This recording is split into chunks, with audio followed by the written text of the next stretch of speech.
দোস্ত নামাজের ভিতরে রুকু দেওয়া কি ফরজ। সিজদা করা? ফরজ। আচ্ছা আচ্ছা, রুকু থেকে সোজা হয়ে দাঁড়ানো কি? ওয়াজিব। সিজদার মাঝখানে সোজা হয়ে বসা কি? ওয়াজিব।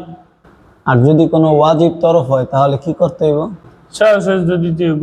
এটি তো আমি জানি, তুই কি আমার শিখাইতেছ? না, তুই যে রুকু সিজদা দিলি এটি কি পরিপূর্ণ হয়েছে? তার ফরজ আদায় হয়েছে? তুই সোজা হয়ে দাঁড়াচ্ছ নাই, বহস নাই, তোর তো ওয়াজিব আদায় হয়নি। আর যদি ওয়াজিব আদায় না হয় আর যদি সাহু সিজদা না দেস তাহলে কি নামাজ হইব?